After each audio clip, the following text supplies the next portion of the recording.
दोस्तों सन 2022 बीत चुका है और अब हम एंटर कर रहे हैं सन 2023 में। हर एक बीतता हुआ साल हमें नया तजुर्बा, नए लोग, कुछ अच्छी यादें, कुछ बुरी यादें और बहुत कुछ नया सिखा कर जाता है। और हर एक आने वाले नए साल में हम कुछ नए की आशा करते हैं और आशा करनी भी चाहिए, क्योंकि परमेश्वर ने स्वयं कहा है कि पुरानी बातें बीत गई हैं, देखो वो सब नई हो गई हैं।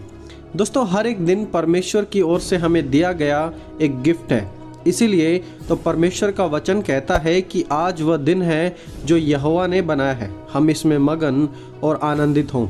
हर एक परमेश्वर का दिया हुआ दिन हमारी ज़िंदगी में विशेष है। हम हमेशा इस दुनिया में नहीं रहने वाले, इसलिए आज जब हमारे पास समय है तो आने वाले साल को हम एक बेहतर साल बना सकते हैं, एक अच्छा साल बना सकते हैं। जिस दिन हम पैदा होते हैं उसी समय से हमारा काउंटडाउन शुरू हो जाता है। लाइफ प्रीशियस है, बहुमूल्य है। तो आइए हम उन 6 बातों को आज इस वीडियो में जानते हैं जो सन 2023 को हमारे जीवन में एक बड़ा ही प्रोडक्टिव और प्रभु यीशु मसीह को महिमा देने वाला साल बना देगा।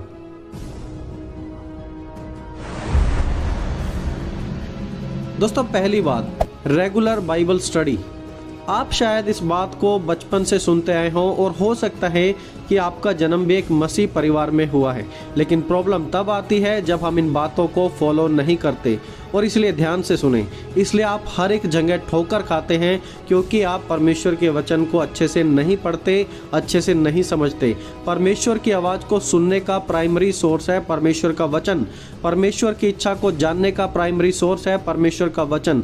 परमेश्वर कौन है, उनके गुण क्या हैं, हमारे जीवन में परेशानी क्यों आती हैं, परमेश्वर हमें परेशानी से कैसे निकालते हैं, क्या सिखाते हैं, ये सब चीज़ें हमें सिर्फ और सिर्फ परमेश्वर के वचन से सीखने को मिलती है। हम चाहते तो हैं सक्सेसफुल होना, जिंदगी में ऊंचाइयों पर उठना, परमेश्वर के लिए कुछ करना, लेकिन आपके पास गाइडेंस ही नहीं है, इसलिए आप बार बार फेल हो जाते हैं, हर जगह सिर्फ ठोकर ही खाते हैं। दोस्तों बिना परमेश्वर का वचन पढ़े, बिना वचन के द्वारा परमेश्वर की इच्छा को जाने, आप कभी भी एक प्रभावशाली जिंदगी नहीं जी पाएंगे।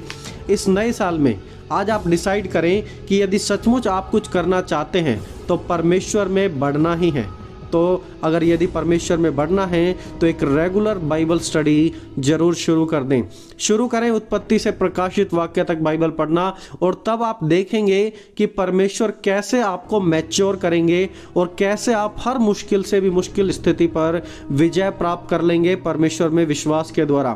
परमेश्वर ने यशाया भविष्यवक्ता के द्वारा इस प्रकार कहा, क्योंकि यहोवा जो आकाश का सृजनहार है वही परमेश्वर है, उसी ने पृथ्वी को रचा, उसी ने पृथ्वी को स्थिर किया।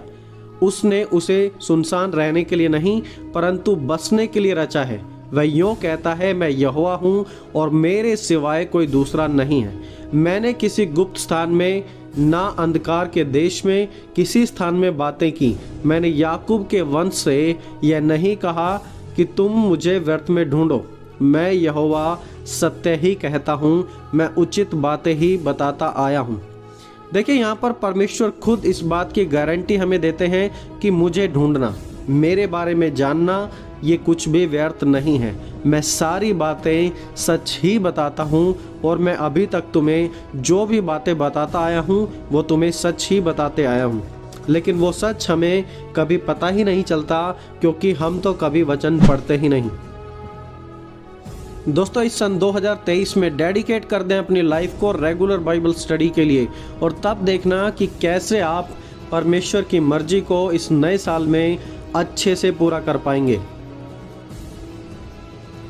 दोस्तों दूसरी बात, इम्प्रूव्ड प्रेयर लाइफ। मसीह में चलना यानी कि एक प्रार्थना करने वाला व्यक्ति होना है। बिना प्रार्थना के आज तक कोई भी मसीह आत्मिकता में परमेश्वर के राज्य में नहीं बढ़ पाया है। प्रार्थना ही मसीह जीवन में सफलता की इकलौती कुंजी है। यदि आप कहें कि मैं सिर्फ वचन पढ़ूंगा और प्रार्थना नहीं करूंगा तो ऐसा नहीं हो सकता। प्रभु यीशु ने स्वयं प्रार्थना की और लिखा है, और भोर को दिन निकलने से पहले ही वह उठकर निकला और एक जंगली स्थान में गया और वहां पर प्रार्थना करने लगा।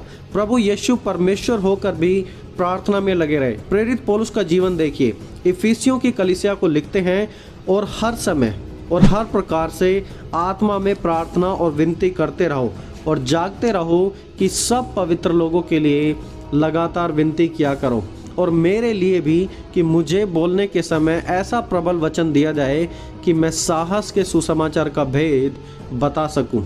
तो यहाँ पर देखिए, प्रेरित पौलुस खुद प्रार्थना करते थे, प्रेरित पौलुस दूसरों को प्रार्थना के बारे में सिखाते थे, और प्रेरित पौलुस खुद दूसरों से रिक्वेस्ट करते थे कि दूसरे भी उनके लिए प्रार्थना करें। इतना जरूरी था रेगुलर प्रेयर लाइफस्टाइल कि उनको प्रार्थना की जरूरत पड़ी। दोस्तों, प्रार्थना हमारे जीवन में भी आज हमारे जीवन की रीढ़ की हड्डी है, जिसके बिना हम कुछ नहीं कर सकते। हम सिर्फ जी तो सकते हैं, लेकिन ना ही हमारी लाइफ में कुछ मूवमेंट होएगा, ना ही हम चल फिर सकते हैं बिना रीढ़ की हड्डी के। वैसे ही स्पिरिचुअल लाइफ में प्रेयर भी हमारे रीढ़ की हड्डी है।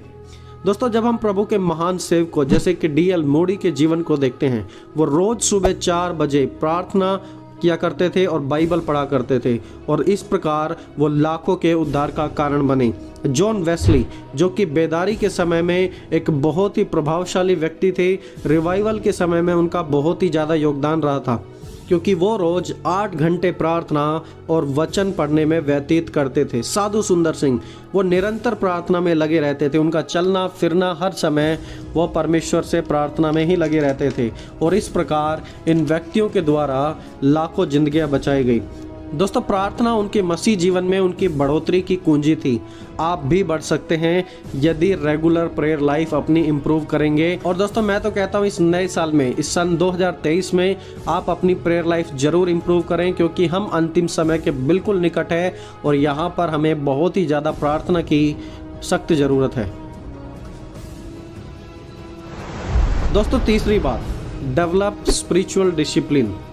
आत्मिक नियमों को अपने जीवन में डेवलप करना यानी कि बहुत ही बड़ी अचीवमेंट हासिल कर लेना है। स्पिरिचुअल डिसिप्लिन में कुछ बातें जैसे कि फास्टिंग, उपवास करना, मेडिटेशन, मनन करना, और सॉलिट्यूड, एकांत में परमेश्वर के साथ समय बिताना, गिविंग यानी कि दान देना, और प्रैक्टिस ऑफ साइलेंस, चुपचाप रहकर ना बोलकर सिर्फ परमेश्वर की आवाज़ को सुनना, परमेश्वर की आवाज़ पर ध्यान देना।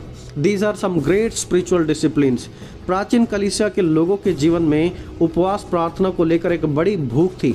वो रेगुलरली मिलकर उपवास प्रार्थना करते थे, दूसरों की ज़रूरतों व कलीसिया की ज़रूरत को पूरा करने के लिए दान भी देते थे, एकांत में जाकर सिर्फ परमेश्वर के साथ समय बिताते थे।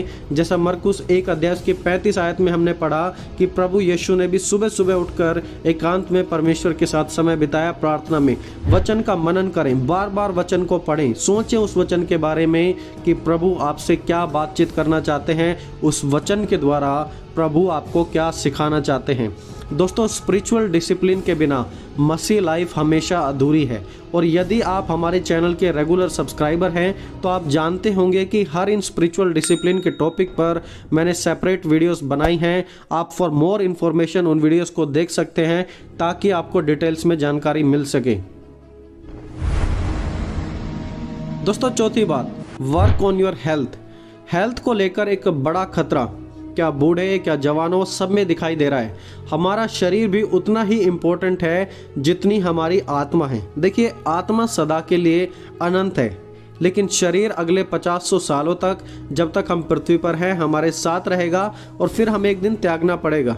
शरीर परमेश्वर का बनाया हुआ है, बड़ी सुंदरता से परमेश्वर ने अपने हाथों से बनाया है।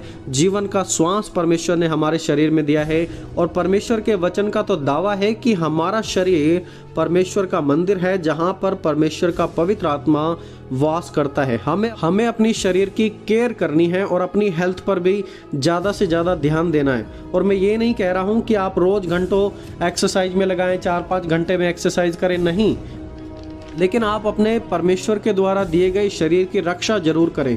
संसार में देखिए, जब तक हम हैं फिजिकल वर्ल्ड में, हमें शारीरिक ऊर्जा की भी ज़रूरत है। जब हमारा शरीर सही रहेगा तब हम आत्मिक चीज़ों पर भी अच्छे से कंसंट्रेट कर पाएंगे। जब हमारा शरीर सही है तो हम मीलों दूर जाकर परमेश्वर की सेवा भी कर पाएंगे, और जब हमारा गला ही ठीक नहीं है तो हम कैसे प्रचार कर पाएंगे। तो हमारी शारीरिक लाइफ भी, हमें अपनी हेल्थ के ऊपर भी ध्यान देना है। सो दोस्तों, 2023 में आप अपनी हेल्थ पर भी ध्यान दें, क्योंकि ये शरीर परमेश्वर के द्वारा बनाया हुआ, आपको गिफ्ट के रूप में दिया गया शरीर है। आप इसकी अच्छे से देखभाल करें। देखिए, होता क्या है, जब हम एक्सरसाइज नहीं करते, अपने शरीर की हेल्थ के ध्यान नहीं देते, तो लेजीनेस आने लगती है, और लेजीनेस के कारण फिर ना ही हमारा प्रार्थना में मन लगता है, ना ही वचन पढ़ने में मन लगता है, सिर्फ नींद आती है और सिर्फ भारीपन ही हमें लगता है। देखिए, प्रेरित पौलुस ने भी कुछ लिखा है इसके बारे में। उन्होंने कहा, मैं अपनी देह को मारता, कूटता और वश में लाता हूँ, ऐसा ना हो कि औरों को प्रचार करके मैं आप ही किसी रीति से निकम्मा ठहरूं। शरीर को भी कंट्रोल करना, शरीर की केयर करना, शरीर के साथ एक्सरसाइज करना और अपने शरीर को बुरी लालसाओं से बचाना, ये सब कुछ हमारे शरीर के ऊपर भी हमें ध्यान देना है। दोस्तों, संसार शरीर के लिए और शरीर आत्मा के लिए और आत्मा परमेश्वर के लिए बनी है। जब तक हम इस संसार में हैं तब तक अपनी हेल्थ की भी हमें रक्षा करनी हमारा कर्तव्य है, क्योंकि परमेश्वर का आत्मा इसी शरीर में वास करता है। दोस्तों, 5वीं बात, join a healthy Bible based fellowship. दोस्तों, आज के समय आपको इस बात पर ज़्यादा जोर देना है और समझना है कि आखिरकार आप कैसी कलीसिया का भाग हैं। याद रखें, एक ऐसी कलीसिया का भाग बने जहां अपने एक्सपीरियंस से ज़्यादा प्रचारक बाइबल को प्रीच करता हो, जहां पास्टर वर्शिप नहीं बल्कि यीशु की वर्शिप पर ज़्यादा फोकस किया जाए, जहां आपको स्पिरिचुअल डिसिप्लिन सिखाया जाए, जहां पवित्र आत्मा के नाम पर सिर्फ उछलना कूदना हंसना ही नहीं, लेकिन पवित्र आत्मा के फल जैसे कि शांति, संयम, धीरज, कृपा, भलाई और पवित्र आत्मा के फल भी और वरदान भी दिखाई दे, जहां दान देने से ज़्यादा यीशु के समान बनने पर ज़्यादा फोकस दिया जाए। दोस्तों, एक जीवित कलीसिया में जाएं, एक जीवित कलीसिया का भाग बने। जो खुद गुनगुनी पड़ी है वो कभी आपको गर्म नहीं बना पाएगी। इसलिए find a healthy Bible based church, एक अच्छी फेलोशिप को ढूंढे। 2022 में मैंने टॉप 10 ऐसी कलीसियाओं पर वीडियो बनाई थी जहां से आपको बचना चाहिए। उन वीडियोस को आप भी देख सकते हैं और समझ सकते हैं कि आखिरकार आज हमारे संसार में क्या हो रहा है। और दोस्तों, आपको ऐसी कलीसियाओं से बचना है और एक अच्छी कलीसिया, एक जीवित कलीसिया आपको ढूंढनी है। दोस्तों, आखिरी और एक सबसे इम्पोर्टेंट बात, शेयर योर फेथ। अपने विश्वास को दूसरों के साथ साझा जरूर करें। देखिए, प्रेरित पौलुस कहते हैं, मैं सुसमाचार से नहीं लज जाता, इसलिए कि हर एक विश्वास करने वालों के लिए, पहले यहूदी फिर यूनानी के लिए, यह उद्धार के निमित्त परमेश्वर की सामर्थ है।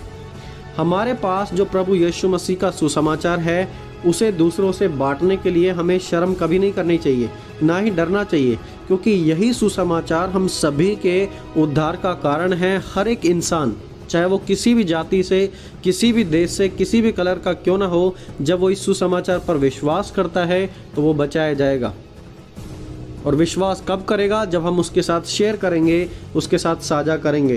प्रभु यीशु मसीह ने खुद इस सुसमाचार का प्रचार किया था। लिखा है, यूहन्ना के पकड़वाए जाने के बाद यीशु ने गलील में आकर परमेश्वर के राज्य का सुसमाचार प्रचार किया और कहा, समय पूरा हुआ है और परमेश्वर का राज्य निकट आ गया है। मन फिराओ और सुसमाचार पर विश्वास करो। TGC की एक रिपोर्ट का दावा है कि 80% क्रिश्चियंस कभी भी दूसरों के साथ अपना विश्वास नहीं बांटते। 80% मसीह कभी अपना विश्वास नहीं बांटते। मतलब सिर्फ 20% ही ऐसे विश्वासी हैं मसीह में जो अपने विश्वास को शेयर करते हैं। उस रिसर्च में यह भी बताया गया था कि 50% मसीहों ने कहा कि उन्होंने कभी अपने लाइफ टाइम में किसी को चर्च आने के लिए कभी इनवाइट नहीं किया। We are so poor in sharing our faith. हम अपना विश्वास को दूसरों के साथ साझा करने में बहुत ही ढीले हैं, बहुत ही कमज़ोर पड़े हुए हैं। लेकिन दोस्तों, यह प्रभु यीशु मसीह का आदेश है कि हमें यह सुसमाचार दूसरों तक बांटना है, और तभी जब हम दूसरों तक सुसमाचार बांटेंगे तो लोगों के उद्धार का कारण वो बनेगा। यह भी मसीह में बढ़ने वाले लोगों का चिन्ह है। जो लोग सुसमाचार निरंतर बांटते हैं, यह चिन्ह है कि वो लोग मसीह में अच्छे से बढ़ रहे हैं और वो प्रभु यीशु मसीह के उस महान आदेश को पूरा कर रहे हैं जो उन्होंने पृथ्वी से जाते समय पहले दिया था। दोस्तों, सन 2023 में यदि हम इन 6 बातों को रेगुलरली और सीरियसली फॉलो करेंगे तो हमारा ये साल एक मीनिंगफुल साल बन जाएगा। दोस्तों, पहली बात, रेगुलर बाइबल स्टडी। उत्पत्ति से लेकर प्रकाशित वाक्य तक लगातार रेगुलर बाइबल स्टडी करें, समझे परमेश्वर के वचन को। दूसरी बात, इम्प्रूव्ड प्रेयर लाइफ। अपनी प्रार्थना के जीवन पर ज़्यादा फोकस करें। बिना प्रार्थना के आप और मैं कुछ भी नहीं कर पाएंगे, कुछ भी नहीं कर पाएंगे। दोस्तों, तीसरी बात, डेवलप स्पिरिचुअल डिसिप्लिन। आत्मिक नियम में अपने आप को बढ़ाएं। फास्टिंग में, गिविंग में, मेडिटेशन में, सॉलिट्यूड में, एकांत में जाकर परमेश्वर के साथ समय बिताना, परमेश्वर की बातों पर मनन करना। दोस्तों चौथी बात, वर्क ऑन योर हेल्थ। अपने शरीर पर भी ध्यान दें, क्योंकि जब हमारा शरीर ही ठीक नहीं रहेगा तो हम कुछ भी परमेश्वर की सेवा में भी नहीं कर पाएंगे।